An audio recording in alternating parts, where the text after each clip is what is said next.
링컨 카운티 프로세스, 거의 유사한 색을 보여주고요. 그러니까 완성도 측면에서는 커클랜드 테네시 위스키가 이만한 제품이 또 없을 것 같은 그런. 안녕하세요. 위스키와 안주를 소개하는 시간, 위안의 시간입니다. 오늘은 출시되자마자 굉장히 많은 분들이 댓글로 요청을 주셨던 이 코스트코에서 판매하는 커클랜드의 테네시 위스키에 대해서 한번 소개를 드리고, 이 비슷한 금액대나 아니면 유사한 맛을 낼 거라고 생각되는 다른 종류의 위스키 3종과 한번 비교심을 통해서 각각의 특징을 알아가 보도록 하겠습니다. 오늘은 마셔볼 위스키 양이 워낙 많다 보니까 안주는 가볍게 스모크 체다 치즈와 캐슈넛을 준비했고요. 먼저 이 테네시 위스키에 대해서 소개를 드리자면 굉장히 무겁습니다. 이 1.75리터의 용량의 코스트코를 통해서 유통이 되고 있고, 이 병에 보면 링컨 카운티 프로세스, 그 차콜 멜로잉 프로세스를 거쳤다는 그런 내용이 굉장히 크게 적혀 있습니다. 사실 코스트코에서는 기존에 커클랜드 버번 위스키를 판매하고 있었는데요. 이 버번 위스키 같은 경우도 과거에는 켄터키 버번으로 나왔지만 최근에 출시된 버번 위스키는 테네시라고 출시가 됐었는데, 많은 분들의 의견이 분분했었습니다. 왜냐면 정확히 그 링컨 카운티 프로세스라고 하는 단풍나무 숯에 한 번 더 여과를 하는 테네시 특유의 그 프로세스를 거쳤다고 적혀 있지 않고 그냥 테네시 지역에서 만들어졌다고 적혀 있었고, 대체적인 여론은 테네시 지역의 굉장히 유명한 증류소인 조지 디켈 증류소에서 만들었다는 의견이 지배적이었으나, 누군가는 테네시 지역에서 만들어지기만 했지 테네시 위스키는 아닌 버번 위스키일 것이다 라는 추측도 많이 했거든요. 그래서인지 이번에 출시된 테네시 위스키 같은 경우는 이 링컨 카운티 프로세스를 준수했다는 내용이 앞에도 뒤에도 그리고 병 목에도 적혀 있고요. 뒷면을 읽어보면 숙성 연수는 4년이 됐다고 하고 도수는 40도로 이 테네시 위스키의 가장 최소 도수를 준수하고 있는 것 같습니다. 저는 개인적으로 이 버번과 테네시를 나누는 게 그렇게 큰 의미가 있다고 보진 않는데요. 왜냐면 이 테네시 위스키도 과거에는 버번 위스키였고, 지금도 그 테네시 특유의 그 단풍나무 숯 여과를 제외하면 켄터키 스트레이트 버번과 제조 공정 자체가 큰 차이가 있지는 않아서 마치 우리가 피트 위스키와 논피트 위스키를 구분하지 않는다든지, 아니면 이 냉각 여과를 했다고 해서 별도의 위스키를 구분하지 않는 것처럼 이 테네시와 버번도 사실은 큰 차이가 없지 않나 하는 생각이 듭니다. 이 제품은 1.75리터 용량에 42,990원에 코스트코에서 판매 중이고요. 일반적인 버번 위스키의 용량인 750ml로 환산하면 18,000원대가 나오는 것 같습니다. 그건 이 와인앤모에서 19,900원에 판매하는 이 벤치마크 8과 비슷한 금액대를 보여준다고 생각이 되어서 이 두 가지 위스키의 맛 차이가 굉장히 기대가 되네요. 사실 이렇게 굉장히 큰 용량의 위스키는 가급적 사지 않으려고 노력을 했는데, 이 위스키는 궁금해 하시는 분들이 워낙 많은 것 같아서 바로 구매를 해왔고요. 그럼 한 잔씩 따라서 맛을 보면서 비교를 해보도록 하겠습니다. 이 코스트코 위스키는 대체적으로 다 무거운 것 같아요. 그래도 이 위스키는 그립감이 좋아서 그런지 무게에 비해서는 들기 편한 편에 속합니다. 코르크는 인조 코르크로 되어 있고요.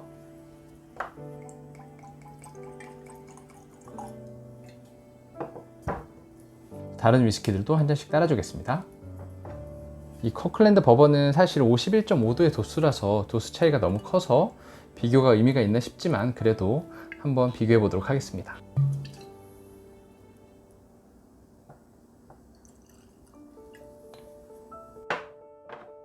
그리고 비슷한 금액대의 벤치마크 8,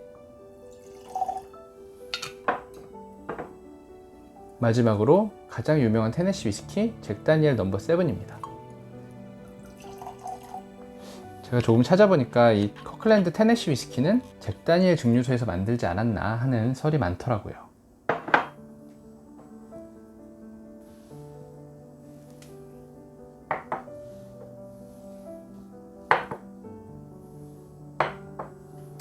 먼저 컬러를 살펴보니까 이 커클랜드 버번 위스키와 커클랜드 테네시 위스키는 거의 유사한 색을 보여주고요.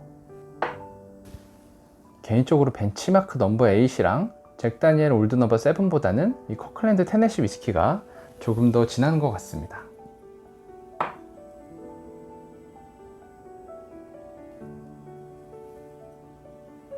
레그 같은 경우는 비슷한 40도의 위스키인 잭 다니엘과 벤치마크 올드 넘버 8하고 비슷하게 흐르는 느낌이고요.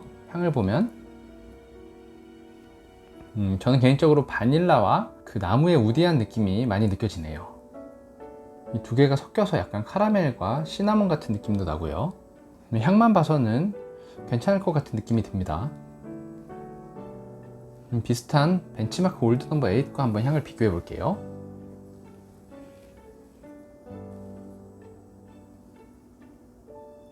벤치마크 올드 넘버 8이 오픈한 지 시간이 조금 더 지났지만 알코올은 오히려 더 강한 느낌이고요. 이 향에서 느껴지는 숙성감도 벤치마크보다는 테네시 위스키에서 훨씬 더 밸런스가 잘 잡힌 느낌이네요.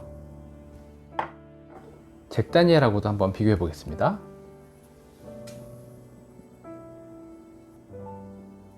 이 두 위스키는 향이 굉장히 유사하네요. 이 댓글에 다른 분들의 리뷰를 보면 어느 분은 굉장히 맛있게 드셨다고 하고 또 어떤 분은 도저히 못 먹을 정도라서 환불을 하신 분도 계신데요. 제가 느끼기로 이 향에서 전해지는 느낌은 잭 다니엘과 굉장히 유사하지만 오히려 커클랜드 테네시 위스키가 조금 더 바디감이 있는 느낌이에요.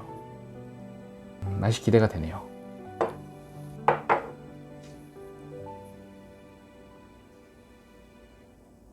하지만 이 커클랜드 버번 7년 숙성 위스키에서는 도수 때문인지 훨씬 더 무거운 바디감이 전해집니다. 그럼 맛을 한번 보겠습니다.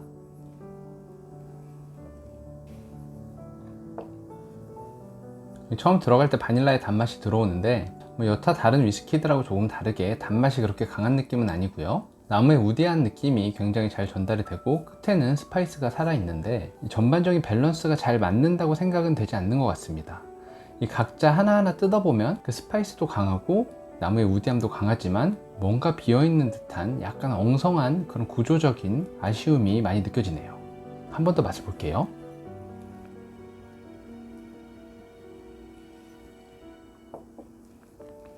역시 밸런스가 잘 안 맞아서 약간 중간중간 허전한 느낌이 조금 드는 것 같고요. 이런 스파이시함도 계피나 생강의 스파이시함처럼 혀를 이렇게 딱 조여주는 느낌이 아니라 약간 알코올의 그런 매운맛 같이 살짝 이질적으로 느껴집니다. 그런 비슷한 가격대인 벤치마크 올드 넘버 8도 한번 마셔보겠습니다.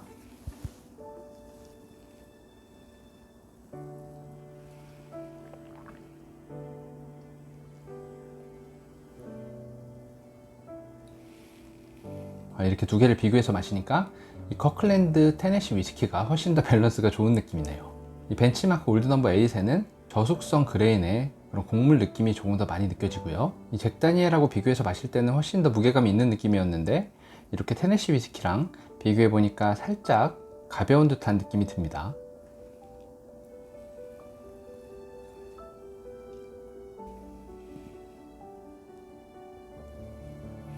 그리고 그 나무의 느낌도 이 벤치마크 올드 넘버 8은 약간 마른 장작 느낌인데 아무래도 이 테네시 위스키가 조금 젖은 나무의 느낌이 나서 조금 더 무거운 느낌이고 이 벤치마크 올드 넘버 8은 조금 더 가벼운 그리고 그 곡물의 저숙성의 느낌이 조금 나서 이렇게 비교를 해서 먹어보니까 약간 완성도 측면에서는 커클랜드 테네시 위스키가 조금 더 괜찮지 않나 라는 생각이 듭니다.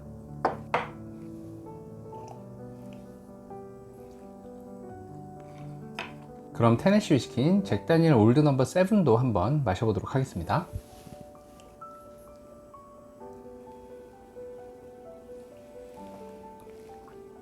잭 다니엘 올드 넘버 7은 약간 아세톤스러운 느낌이 나면서 살짝 상큼하거나 약간 꽃의 향기와 비슷한 그런 느낌도 나고요. 전반적으로 부드럽고 가벼운 느낌인데 이 벤치마크의 그 가벼움하고는 조금 다르게 밸런스가 제 개인적인 생각으로는 조금 더 잘 잡힌 그런 생각이 듭니다.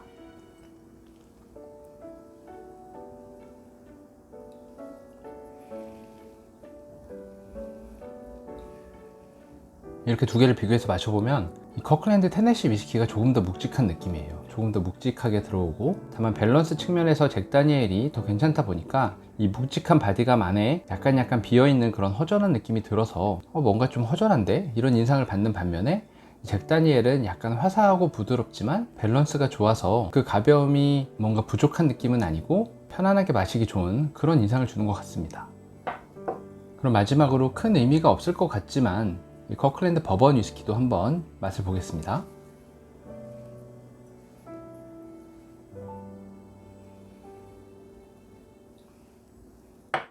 이거는 비교 시험 해볼 필요가 없어요. 이 커클랜드 버번 위스키에서는 지금 이 세 가지 위스키에서 느껴지지 않았던 그런 블랙 체리의 약간 녹진한 달달함도 느껴지고요. 그 후추나 계피 같은 그런 스파이스함과 흑설탕이나 시나몬 같은 그런 달달함, 바닐라도 느껴지고 여러 가지 복합적인 맛들이 느껴져서 오픈한 지 꽤 됐음에도 불구하고 나머지 세 종의 위스키와는 약간 비교가 안 될 만한 그런 맛을 보여주는 것 같습니다.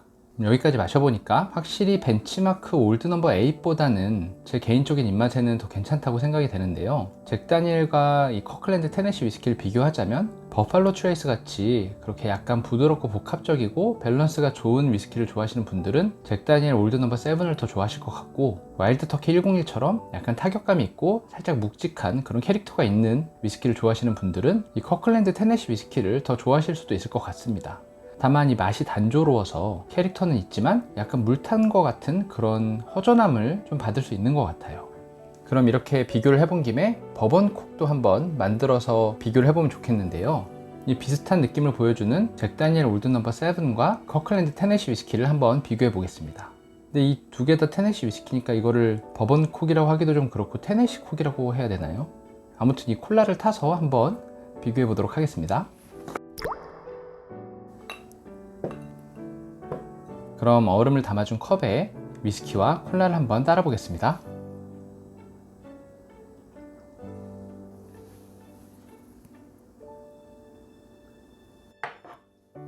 잭 다니엘은 조금 더 따라 주겠습니다.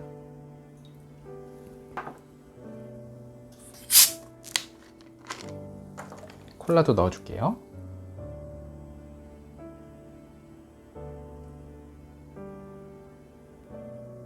이렇게 이 버번 콕이라고 해야 될지 테네시 콕이라고 해야 될지 모르겠지만 이 콜라를 넣은 칵테일이 완성됐으니까요. 한번 맛을 보면서 비교해 보도록 하겠습니다.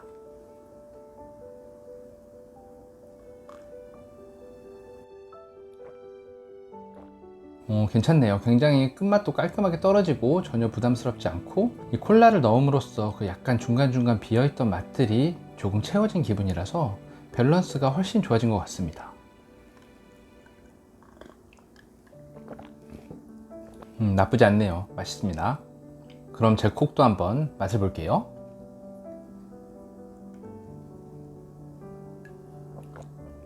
훨씬 맛있네요. 마치 음식에 간을 한 것처럼 이 테네시 위스키에 뭔가 조금 더 감칠맛을 추가한 것 같은 그런 느낌이 드네요. 훨씬 더 맛도 복합적이고 콜라와의 조화도 더 좋은 것 같습니다.